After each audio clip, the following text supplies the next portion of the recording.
Well हमने last classes में पढ़ा था हैज हैव के बारे में, present and past, right. Present में हमारा हैज एंड हैव था, हैज एंड हैव, और पास्ट में सीखा था हैड। आज हमारा जो टॉपिक है इसी पॉजिटिवनेस के लिए, इसी अधिकार बताने के लिए हमारे पास जो वर्ड है हैज एंड हैव का फ्यूचर। देखो बेसिकली समझ लो, टेंस दो ही होते हैं, ठीक है। मॉर्फोलॉजिकली अगर बात करें, ठीक है, मॉर्फोलॉजिकली का मतलब होता है कि वर्ड वाइज बात करें हम, तो टेंस हमारे पास दो ही है, प्रेजेंट एंड पास्ट। इसके बारे में जब टेंस पढ़ेंगे तो हम अधिक चर्चा करेंगे कि टेंस हमारे पास दो ही क्यों है, ठीक है। लेकिन अभी मोटा मोटा ये समझ लो आप कि टेंस दो ही होते हैं, प्रेजेंट एंड पास्ट। टाइमिंग होता है तीन, प्रेजेंट, पास्ट और फ्यूचर। तो प्रेजेंट टाइम के लिए हमने यूज किया था हैज एंड हैव, पास्ट के लिए किया हमने हैड, फ्यूचर टाइम के लिए हमारे पास जो वर्ड है वो है विल। अच्छा, विल के साथ एक और वर्ड आता है शैल, इसके बारे में चर्चा कर लेते थोड़ा सा, और साथ में लगाएंगे हैव। हैव कॉमन रहेगा, हैव सभी के साथ लगेगा। अब जो मेन हमारा वर्ड हो गया है हेल्पिंग वर्ब लग गया इसके साथ शुरू से ही। अभी तक जो पढ़ रहे थे हम लोग प्रेजेंट में हैज एंड हैव, स्टार्टिंग यानी वेरी फर्स्ट अफर्मेटिव सेंटेंसेस से हेल्पिंग वर्ब नहीं था हमारा, नेगेटिव से शुरू होता था हेल्पिंग वर्ब, है ना। पास्ट में भी यही था, हैड था, अफर्मेटिव में नेगेटिव से डिड लग गया और फिर हैव बन गया, तो नेगेटिव से हेल्पिंग वर्ब शुरू होता था। यहां हमारा हेल्पिंग वर्ब अफर्मेटिव से ही शुरू है, शैल और विल और साथ में हैव। तो ये हैव कॉमन रहेगा, जब भी हेल्पिंग वर्ब लग जाता है तो हैव तो अकेले रहता है कॉमन। प्रेजेंट में भी था डू और डज, हैव। पास्ट में क्या था, डिड और हैव। प्रेजेंट की बात कर लो, एक बार देख लो, डू या डज के साथ क्या लगाया था आपने, हैव। डिड के साथ क्या लगाया था, हैव। तो आपने प्रेजेंट में भी कॉमन लगाया है, पास्ट में भी कॉमन लगाया है। क्यों? क्योंकि प्रेजेंट डू डज से डिफाइन हो गया, पास्ट डिड से डिफाइन हो गया, सिमिलरली फ्यूचर का टाइम विल या शैल से डिफाइन हो गया, तो ये कॉमन रह जाएगा हमारा हैव। वैसे भी शैल विल के साथ वर्ब का फर्स्ट फॉर्म लगता है, तो हैव वर्ब का फर्स्ट फॉर्म है, इसलिए हैव लगेगा। वर्ब की तरह नहीं बता रहा हूं मैं आपको, बाद में चर्चा करेंगे इसके बारे में। तो शैल विल के साथ हैव हो गया, ठीक है। कोई डाउट इसमें? सॉरी। तो अभी क्या है हमारे यहाँ पे, विल एंड शैल दो वर्ड हमारे पास हैं। Basically according to modern English usage, modern English usage क्या है हमारा, शैल का प्रयोग अफर्मेटिव में या नेगेटिव में यानी फ्यूचर के लिए कम होते चला गया है। हालांकि grammatically it is used, but in day-to-day life spoken English shall is not so much entertained। ऐसा नहीं कि shall गलत है, यूज कर सकते हैं आप, बट जरूरत नहीं पड़ती shall की, will से ही सभी जगह हम लोग करते हैं। ट्रेडिशनली जब हम लोग पढ़ते थे पहले तो shall की जगह के will लगाते थे तो हमारा हो जाता था स्ट्रॉन्ग वाली फीलिंग, will की जगह पे shall करते थे तो स्ट्रॉन्ग वाली फीलिंग ट्रेडिशनल ग्रामर में। अब ऐसी कोई बातें नहीं रह गई है, सभी जगह हम लोग अब शैल विल के जगह पे हम लोग कर सकते हैं, दोनों में विल का प्रयोग कर सकते हैं, विल और हैव कर सकते हैं। वैसे अगर करना चाहते हैं, ये हमारा हो गया अभी स्पोकन मॉडर्न या स्पोकन इंग्लिश में, और रिटन में शैल विल कर सकते हैं। अगर करना चाहते हैं शैल विल स्पोकन में तो भी कर सकते हैं, तो आई और वी के साथ आप लगाएंगे शैल, अगर करना चाहते हैं तो ऑप्शनल, और बाकी सभी के साथ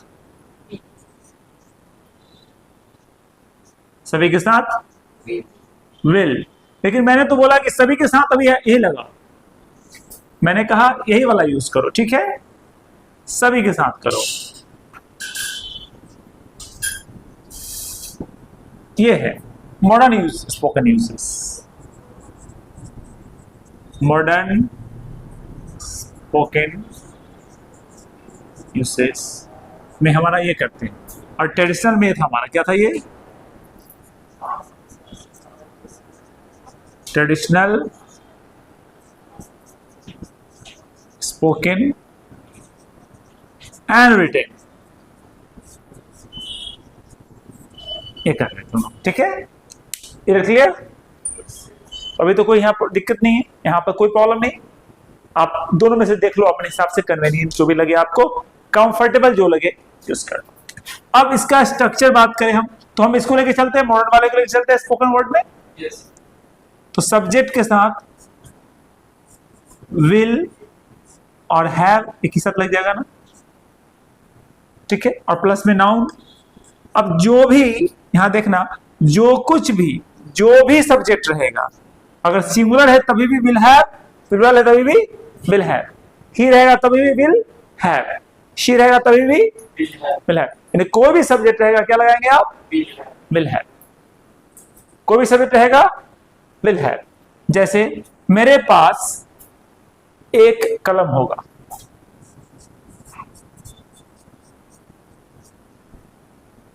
एक कलम होगा, कल की बात करें, कल नेक्स्ट डे लगा देंगे टाइम, ठीक है, कल लगा सकते हैं इसमें, कल मेरे पास एक कलम होगा, ठीक है।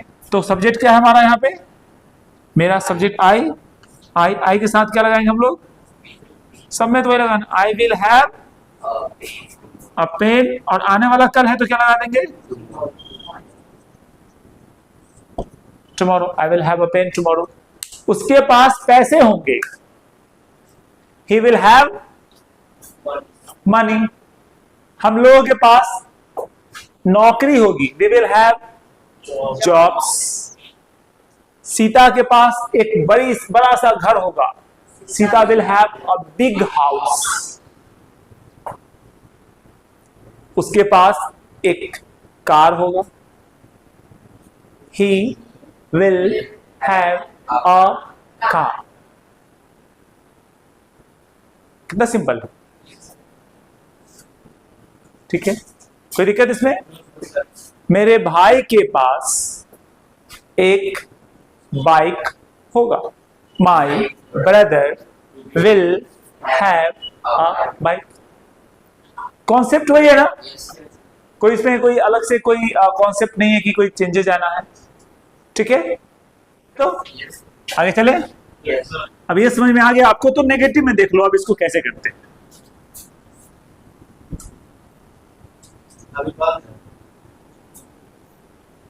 कोई बात नहीं है। अब देखो नेगेटिव में क्या करना होता है, इसको नेगेटिव याद है आपको, नेगेटिव में क्या करना होता है बता दो, कितने वर्ड आते हैं नेगेटिव में हमारे पास, कौन कौन से, no and not, right, very good good. तो बताओ ये नो कब लगता है और नॉट कब लगता है, बताओ।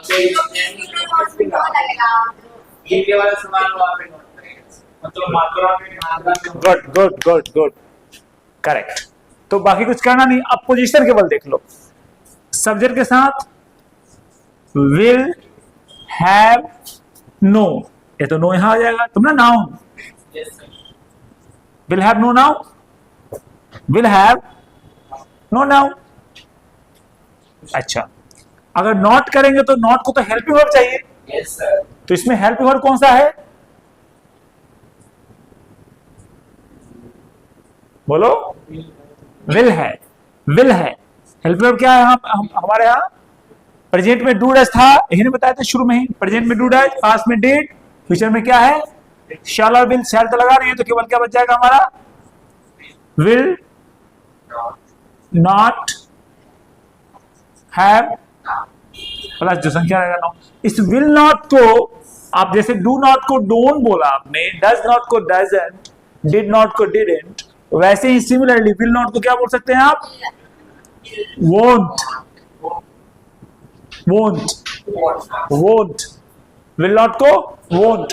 अगर ये शैल नॉट होता तो शैंट बोलते, अगर शैल नॉट होता, अगर शैल नॉट अगर यूज करना ही है और तब इसको नेगेटिव में करते तो क्या होता है, ये शैंट,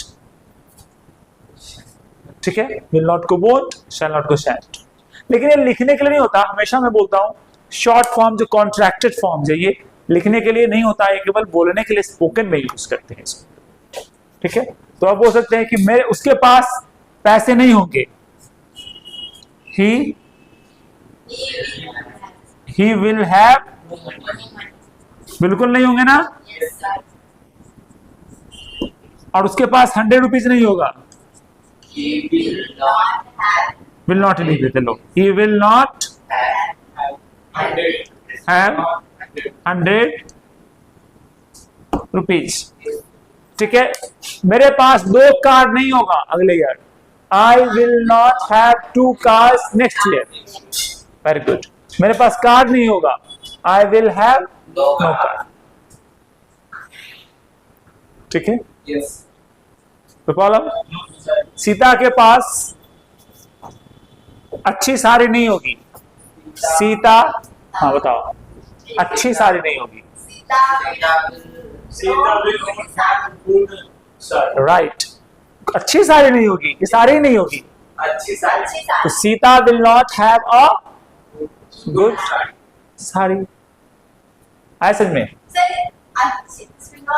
हाँ, मैं तो बिल्कुल नहीं की बात नहीं कहा, अगर कहना होता कि साड़ी ही नहीं होगी, साड़ी होगी ही नहीं, तभी दोनों लगाते ना, मैं तो नहीं करा। साड़ी है लेकिन अच्छी साड़ी नहीं है।